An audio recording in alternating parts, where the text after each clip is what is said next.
따라하시겠습니다. 룻기서는 아직 끝나지 않았습니다. 가끔 앨범을 펼쳐서 사진을 보다가 옛날 졸업식 때 찍었던 사진을 우연히 볼 때가 있습니다. 졸업식 때 사진을 보면 여러분 마음이 어떻습니까? 나도 모르게 그 옛날 참 친하게 지냈던 그 친구 생각도 나고 선생님 생각도 이렇게 떠오르죠. 지금 어떻게 지낼까? 뭐 하면서 살고 있을까? 그런 궁금한 마음이 이렇게 올라오곤 합니다. 저는 졸업식 하면 초등학교 6학년 때 그 졸업식을 아직도 잊지를 못합니다. 초등학교 졸업식 때 왜 그렇게 서럽게 울고 또 울었는지 참 그렇습니다. 졸업식 날 강단에 모여서 교장 선생님 훈화를 듣고 그리고 졸업장을 받고 그리고 후배들이 불러주는 빛나는 졸업장을 타신 언니께 이 노래를 듣고 마지막으로 공부했던 교실로 이렇게 모이게 되죠. 담임 선생님께서 이제 말씀을 하시고 이 말씀이 끝나면 이제 학교를 떠나게 되는데요. 그날 담임 선생님께서 이 이야기를 하시다가 그만 이렇게 울컥하시면서 눈물을 쏟으신 거예요. 그러자 이곳저곳에서 울음이 터져 나오는데요. 저도 그냥 울음이 그냥 팡 하고 터져 나오고 만 것입니다. 얼마나 울었는지 모릅니다. 졸업식 하면 슬프게 울었던 그런 기억이 저에게는 남아 있습니다. 그런데 요즘의 졸업식은 그 옛날의 그 슬픈 분위기가 아니더라고요. 제가 충주에 사역했을 때에 저희 딸아이 고등학교 졸업식에 갔었습니다. 근데 졸업식 분위기가 옛날이랑 다른 거예요. 이 학생들의 얼굴이 너무 해맑고 밝은 겁니다. 이곳저곳에서 뭐 깔깔대고 웃고요. 그리고 강단 정면에 이제 스크린이 내려와서 지난 그 추억의 시간들을 이렇게 영상으로 이렇게 보여주는데 뭐 자기 얼굴이 나오거나 또한 반 아이들이나 뭐 선생님 얼굴이 나오면 와 하면서 막 이렇게 함성을 막 지르는데 마치 무슨 축제와 같은 그런 느낌을 받았습니다. 저의 때하고는 분명히 좀 다른 세대의 모습이구나 그런 생각이 들었습니다. 여러분, 졸업이라는 것이 무엇을 말합니까? 졸업이란 교육의 한 과정을 마쳤다라는 것이죠. 그 과정이 끝났다는 것입니다. 중등 과정이 끝나고 고등 과정이 끝나고 대학 과정이 끝났다라는 마침의 의미가 있습니다. 그런데 여러분, 졸업식은 이처럼 마침의 의미도 있지만 마침과 동시에 새로운 시작의 의미도 담겨 있습니다. 오늘 우리가 대하는 이 룻기서의 말씀이 그렇습니다. 여러분, 오늘로 룻기서가 끝납니다. 우리 모두 룻기서의 마지막 끝에 도달한 것입니다. 룻기서의 졸업식이라 할 수 있겠죠. 그런데 여러분, 룻기서는 아직 끝나지 않았습니다. 과연 이 말의 뜻이 과연 무엇일까요? 다 같이 본문으로 들어가서 그 의미를 함께 살펴보고 저와 여러분을 향하신 하나님의 살아계신 음성 듣게 되기를 주님의 이름으로 축원합니다. 첫 번째 따라 하시겠습니다. 헷세드로 마무리되어야 합니다. 우리가 성경을 이렇게 통독하고 읽다 보면 이 족보를 종종 성경에서 이렇게 만날 때가 있습니다. 특히 창세기를 이렇게 읽다 보면 누가 누구를 낳고 그리고 죽고 또 누가 누구를 낳고 죽고 이런 내용이 여러 군데 아주 길게 등장을 합니다. 특별히 구약 성경 역대상은요 무려 9장에 걸친 긴 족보가 나와 있죠. 신약 성경에서도 마태복음과 누가복음에 각각 족보가 소개됩니다. 그런데 여러분, 이 대부분의 이 족보가 성경에서 서론 부분이나 중간 지점에 이렇게 나오는 게 보편적인데요. 참 신기하게도 이 룻기서는 마지막 종결 부분에 이 족보가 놓여져 있다는 것입니다. 이 점이 룻기서의 특이한 점이라 할 수 있습니다. 여러분, 에필로그라는 말의 의미를 아십니까? 에필로그. 이 에필로그라는 것은 문학 작품에서 내용이 완결된 후에 작가가 자신의 주장, 해석 또는 최종적인 결말 등을 진술하는 종결 부분을 가리켜서 에필로그 이렇게 말을 합니다. 어쩌면 이 루키서의 저자는 이 족보를 에필로그처럼 활용하고 있다고 생각이 듭니다. 여러분, 루키서를 지금까지 11번에 걸쳐서 여러분이 말씀을 들으셨는데요, 루키서 전체를 아우르는 대표적인 히브리어 단어가 있습니다. 여러분 기억나십니까? 뭡니까? 그렇습니다. 잘 아시는군요. 헤세드입니다. 헤세드. 루키서의 가장 중요한 히브리어 단어이고 또한 이 루키서의 중심 주제라 할 수 있습니다. 헤세드. 이 헤세드라는 뜻이 무엇입니까? 1차적으로 하나님께서 인간에게 베푸시는 무한하신 은혜와 사랑, 자비를 말합니다. 또한 하나님의 사람이 또한 누군가에게, 가난한 자들에게 또한 선대를 베풀고 인애를 베풀고 은혜를 베푸는 것, 이 또한 헤세드라 말하는 것이죠. 하나님의 속성과 성품을 아주 잘 담아내고 있는 단어가 바로 헤세드입니다. 그런데요, 이 하나님의 헤세드가 오늘 우리가 대하고 있는 이 족보에 고스란히 담겨져 있다는 것입니다. 우리 다 같이 18절에서 22절을 함께 읽겠습니다. 시작. 베레스의 계보는 이러하니라. 베레스는 헤스론을 낳고 헤스론은 람을 낳았고 람은 암미나답을 낳았고 암미나답은 나손을 낳았고 나손은 살몬을 낳았고 살몬은 보아스를 낳았고 보아스는 오벳을 낳았고 오벳은 이새를 낳고 이새는 다윗을 낳았더라. 여러분, 베레스로부터 시작된 이 족보가 누구에게 마치고 있습니까? 다윗에게 마치고 있죠. 그렇다면 이 족보에 총 몇 대의 사람들이 이름이 나올까요? 총 10대, 10대의 조상들이 계보로 나오고 있습니다. 여러분, 성경에서는 수에 대한 의미가 있습니다. 10이라는 수는 완전수에 속합니다. 완전수. 루키서의 저자는 의도적으로 메레스에서 다윗까지 완전수를 의식하며 10명을 선택해서 기록하고 있습니다. 그런데 여러분, 놀랍게도 이 족보의 첫 시작이 누구로부터 등장하고 있습니까? 베레스라는 사람이 등장하고 있습니다. 베레스. 여러분, 베레스를 좀 아십니까? 이 베레스는 창세기 38장에 등장을 하는데요, 사실 충격적인 사연 속에 출생한 사람입니다. 베레스의 아버지는 야곱의 넷째 아들인 유다인데요, 엄밀히 따지자면 베레스의 할아버지라 말하는 게 더 맞을 겁니다. 무슨 말이냐면 며느리인 다말과 시아버지인 유다 사이에 바로 이 베레스가 태어났기 때문에 그렇습니다. 무슨 막장 드라마 같지 않습니까? 족보의 첫 인물부터가 대단히 은혜스럽지가 않습니다. 이것만이 아니죠. 보아스의 아버지는 살몬입니다. 살몬. 다시 말해서 살몬은 누구와 결혼해서 보아스를 낳은지 아십니까? 그렇습니다. 라합과 결혼해서 보아스를 낳습니다. 여러분, 라합 어디서 많이 들어보지 않았습니까? 그렇죠.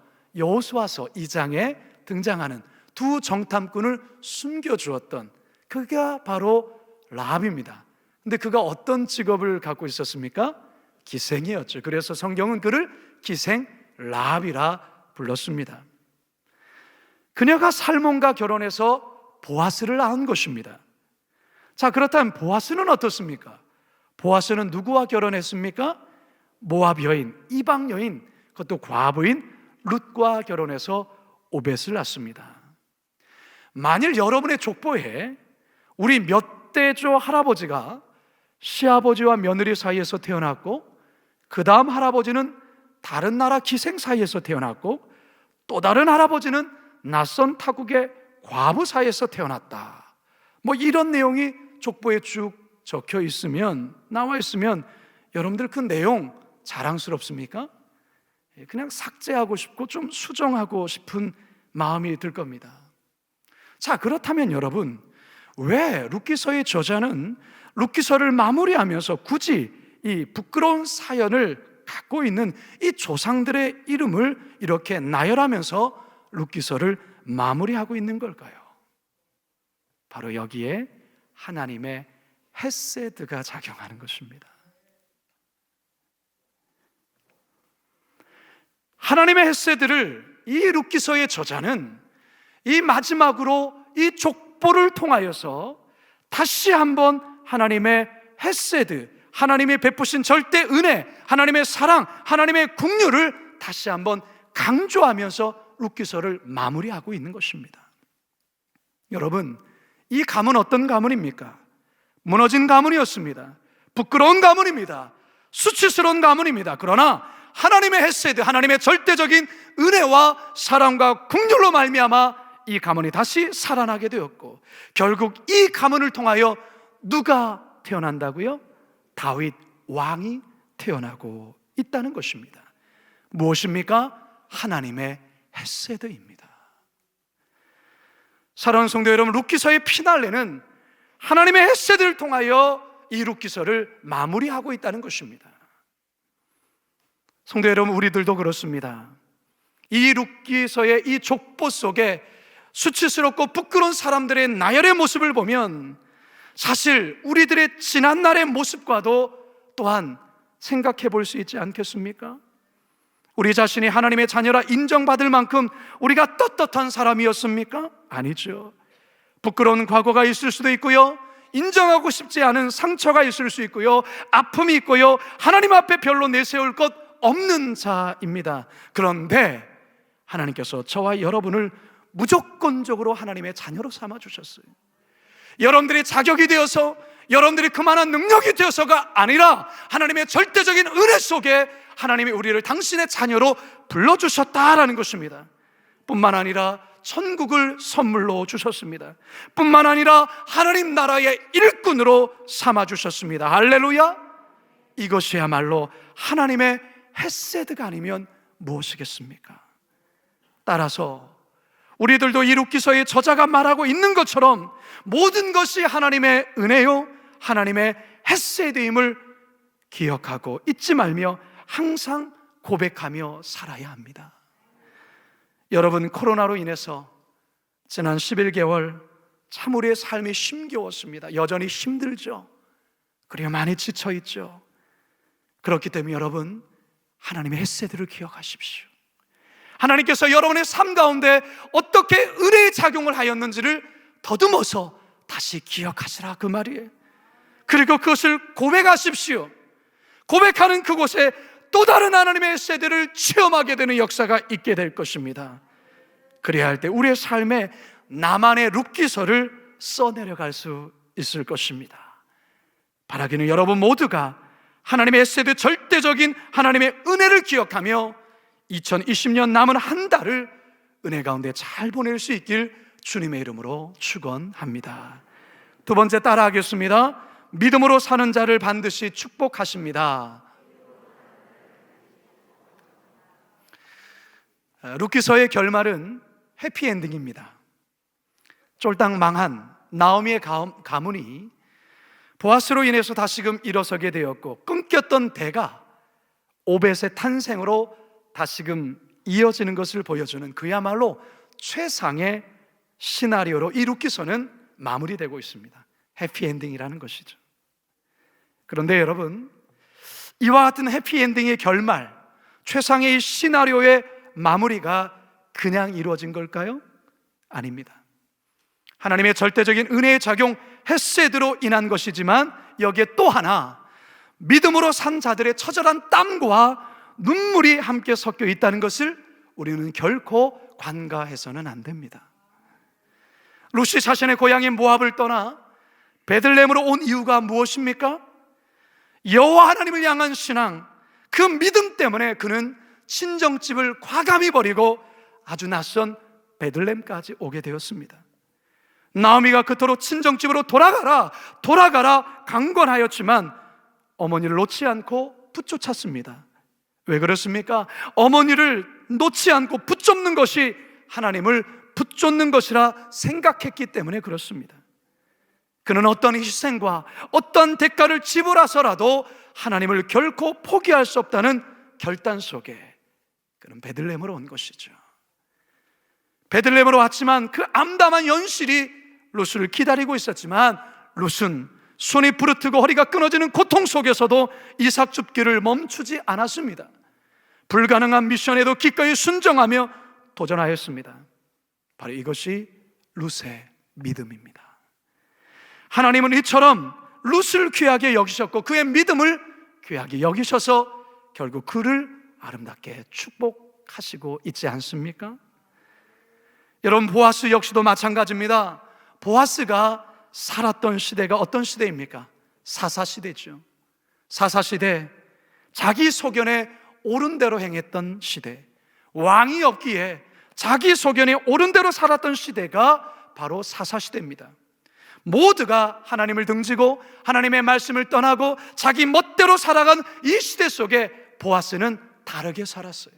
하나님의 말씀을 귀하게 여겼고 하나님의 뜻에 순종하며 살려고 애를 썼습니다. 가난한 자들에 대한 긍휼과 자비의 마음을 가졌고 또한 그들에게 친절과 배려를 행했던 자가 바로 보아스였습니다. 기꺼이 손해를 감수하면서까지 율법에 기록된 기업 물을 자의 의무를 행하려 애썼던 사람, 보아스. 하나님께서 이 보아스를 귀하게 여기셔서 그에게 복을 내리고 있는 것입니다. 우리가 조금 전에 살펴본 대로 족보에 등장하는 여러 많은 인물들 하나하나가 과거가 있고 여러모로 흠이 많은 사람들입니다. 하지만 이들 모두에게는 하나님을 경외하며 믿음으로 살려고 몸부림쳤던 사람들이라 할 수 있습니다. 살몬의 아내인 기생 라합이 그렇지 않습니까? 그래서 시브리서의 저자는 기생 라합을 믿음의 사람이라 그렇게 칭해주고 있습니다. 시브리서 11장 31절입니다. 시작. 믿음으로 기생 라합은 정탐꾼을 평안히 영접하였으므로 순종하지 아니한 자와 함께 멸망하지 아니하였도다. 아멘. 베레스를 낳은 다말도 사실 마찬가지입니다. 그가 시아버지 유다를 통해서라도 씨를 얻으려 했던 것은 자신의 어떤 욕정과 욕망 때문이 아닙니다. 시아버지 유다가 메시아에 대한 약속을 받은 가문이었지만 그 같은 사실을 망각하고 메시아의 계보가 끊겨질 위험 속에 처하자 믿음의 가문을 살리기 위해 다말이 그처럼 무모한 모험을 감행했던 것입니다. 그래서 이 다말의 행동에 대해 성경은 긍정적으로 평가할 뿐만 아니라 장로들이 보아스를 축복할 때에 이 다말이라는 이름을 언급하고 있는 것입니다. 4장 12절 함께 읽습니다. 시작. 여호와께서 이 젊은 여자로 말미암아 내게 상속자를 주사 내 집이 다말이 유다에게 낳아준 베레스의 집과 같게 하시기를 원하노라 하니라. 성도 여러분, 하나님은 믿음으로 사는 자를 반드시 축복하십니다. 비록 부족해도, 비록 자격이 없어도 믿음으로 살아가는 자를 우리 하나님은 귀하게 여기십니다. 따라서 우리 성도들, 여러분 자신은 물론이거니와 여러분의 자녀들에게 믿음으로 살아가는 삶을 보여주셔야 합니다. 믿음으로 살았을 때에 부어주시는 하나님의 놀라운 복을 간증할 수 있어야 합니다. 더욱이 코로나의 힘겨운 상황 속에서도 하나님을 향한 이 절대 신뢰, 절대 믿음을 놓지 아니하고 계속해서 믿음의 길을 묵묵히 걸어가야 합니다. 최근 우리 성도님들과 종종 부르는 찬양 중에 이런 찬양이 있습니다. 지난주에도 함께 불렀었는데요. 내게 허락하신 시련을 통해 나의 믿음 더욱 강하게 자라나고 험한 산과 골짜기 지나는 동안 주께 더 가까이 나를 이끄시네. 내가 겪는 시험이 어렵고 힘겨워도 내 주님보다 크지 않네. 내 앞에 바다가 갈라지지 않으며 주가 나로 바다 위 걷게 하리. 나는 믿네. 주의 능력으로 내 삶 새롭게 되리. 나는 믿네. 주의 능력으로 담대히 나아가리라. 주와 함께 싸워 승리하리라. 날마다 믿음으로 나 살아가리. 나는 믿네. 주의 능력으로 내 삶 새롭게 되리 나는 믿네. 주의 능력으로 담대히 나가리라. 주와 함께 싸워 승리하리라. 날마다 믿음으로 나 살아가리. 한 번 더 고백합니다. 나는 믿네. 나는 믿네. 주의 능력으로 내 삶 새롭게 되리 나는 믿네. 주의 능력으로 담대히 나가리라. 주와 함께 싸워 승리하리라. 날마다 믿음으로 나 살아가리. 할렐루야. 보아스처럼 룻처럼 족보에 실린 믿음의 선조들처럼 이 시대 속에 하나님을 향한 절대 믿음으로 승리하며 살아가시길 주님의 이름으로 축원합니다. 마지막 세 번째 따라 하시겠습니다. 룻기서 5장을 써내려가야 합니다. 룻기서의 족보는 이새의 아들 다윗으로 마무리를 짓고 있습니다. 22절 다시 한번 볼까요? 시작. 오벳은 이새를 낳고 이새는 다윗을 낳았더라. 자, 이렇게 해서 룻기서는 끝이 납니다. 다시 말해서 룻기서는 4장까지 되어 있습니다. 자, 그런데요, 놀라운 것은 이 4장에 끊겼던 이 다윗으로 끝난 이 족보가 마태복음 1장으로 다시금 이어지고 있다는 것입니다. 마태복음 1장 6절입니다. 시작. 이새는 다윗 왕을 낳으니라. 다윗은 우리아의 아내에게서 솔로몬을 낳고. 여러분, 다윗 이후에 누구로 다시 이어지고 있죠? 솔로몬으로 이어지고 있습니다. 근데 이 솔로몬으로 또다시 그 자손들에게 계속해서 올라가다가 결국은 누구에게까지 이어질까요? 예수 그리스도. 할렐루야. 그 내용이 16절에 나와 있습니다. 16절 시작. 야곱은 마리아의 남편 요셉을 낳았으니 마리아에게서 그리스도라 칭하는 예수가 나시니라. 성도 여러분, 룻기서는 몇 장으로 끝난다고요? 4장으로 끝나죠. 그런데 여러분, 엄밀히 따져서 룻기서는 4장으로 끝나지 않습니다.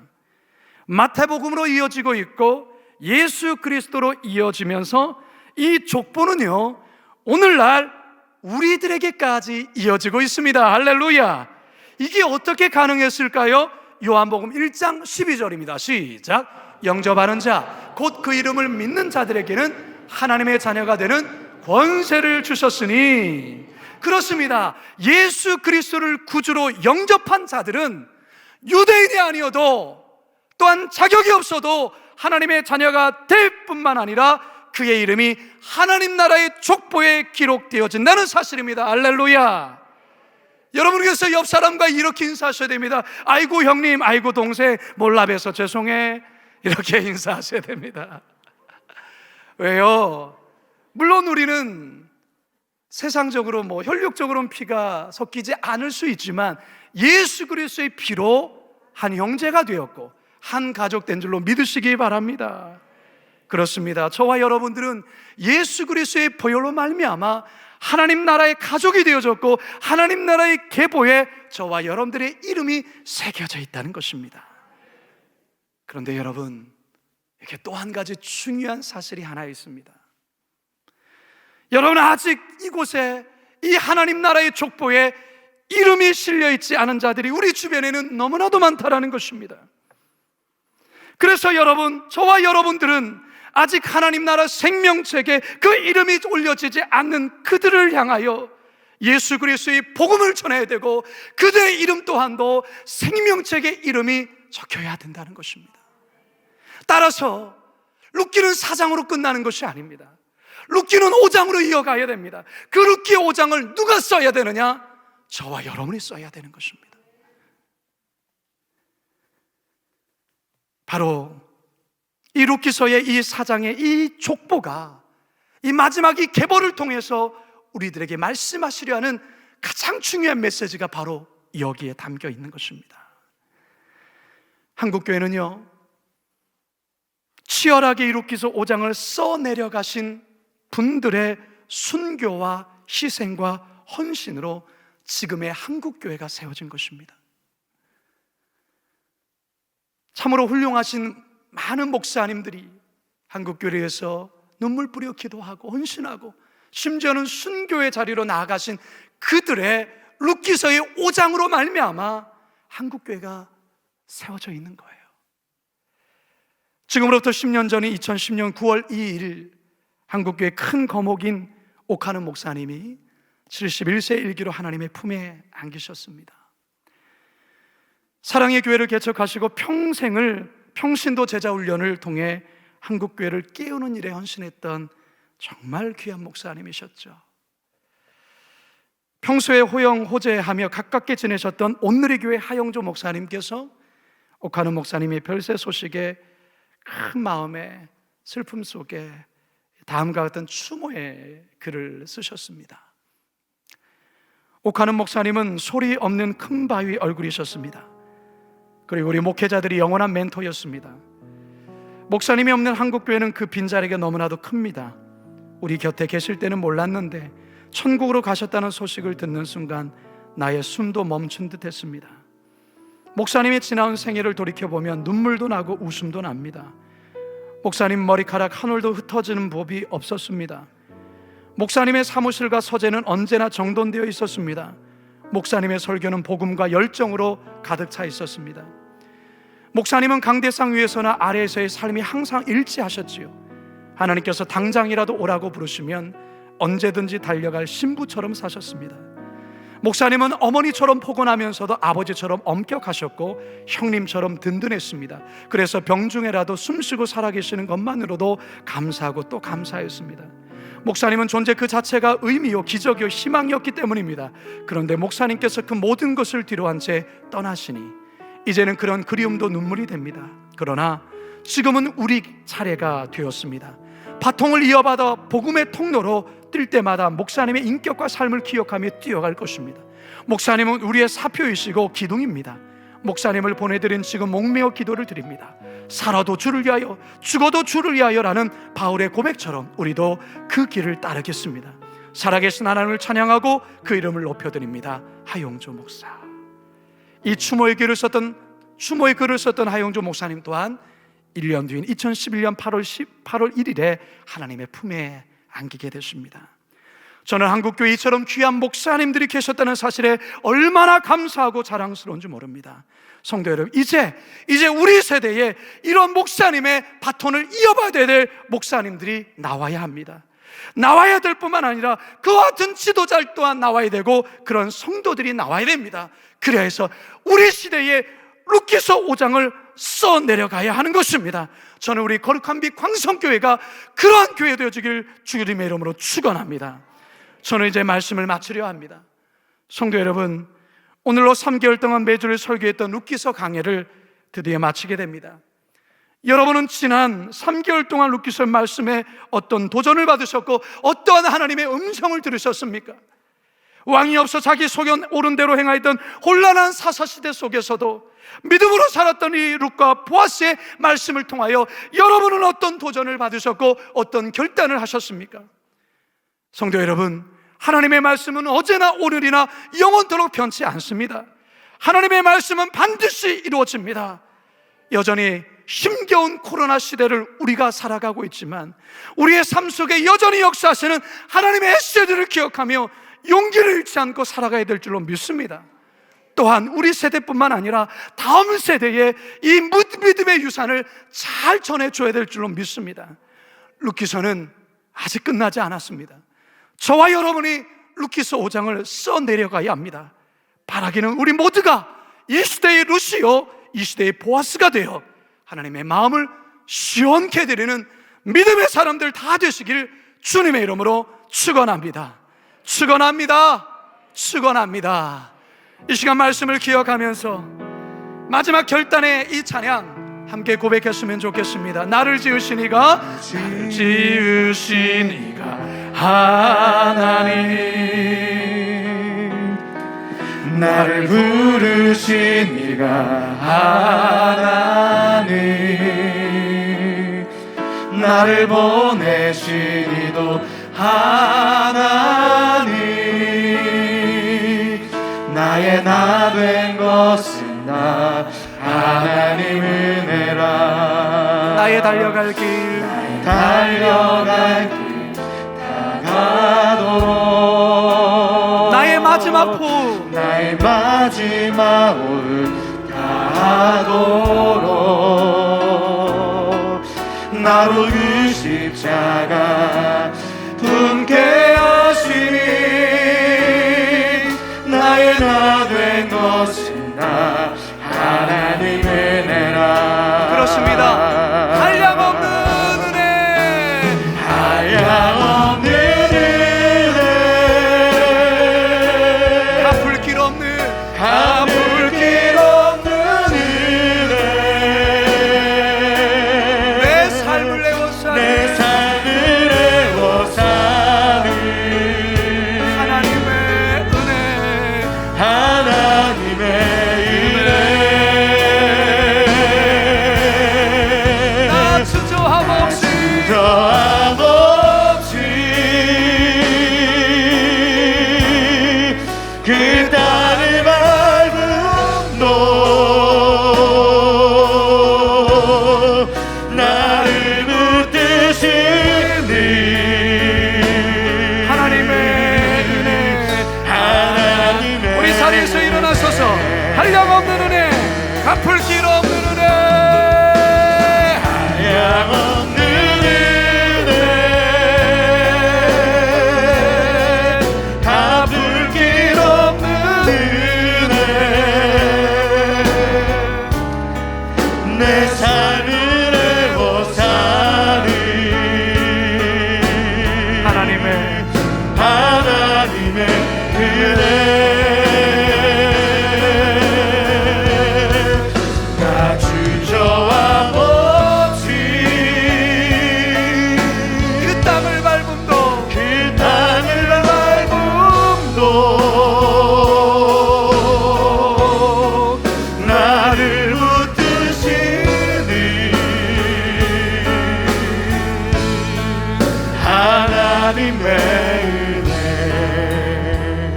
성도 여러분, 우리 교회는 23년 동안 루키 5장을 부조련히 쓰신 우리 정성진 목사님과 그리고 많은 성도님들의 그 희생과 헌신과 눈물 흘린 땀으로 이 교회가 이렇게 성장하며 여기까지 왔습니다.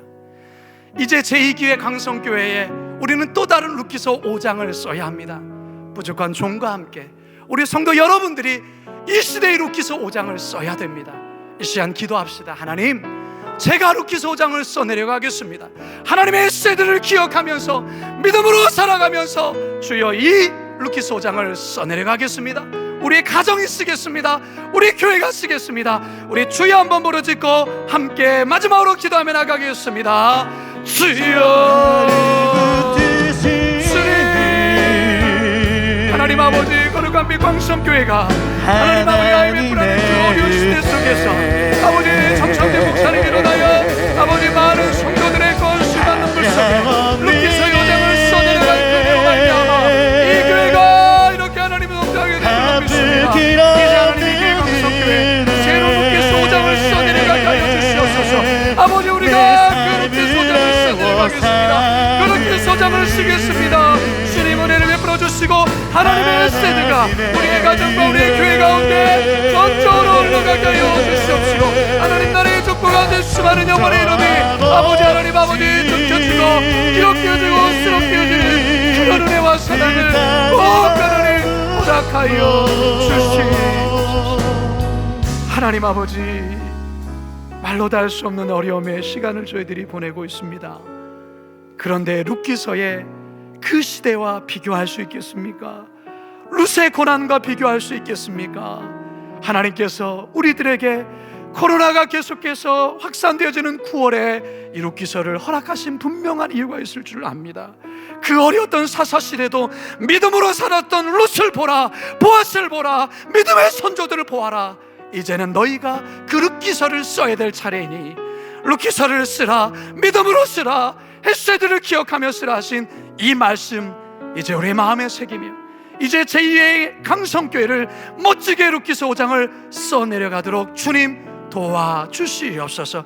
우리 가정이 그 룻기서 5장을 쓰게 하여 주시옵소서. 하나님 감사드립니다. 감사드리오며 예수님의 이름으로 기도드리옵나이다.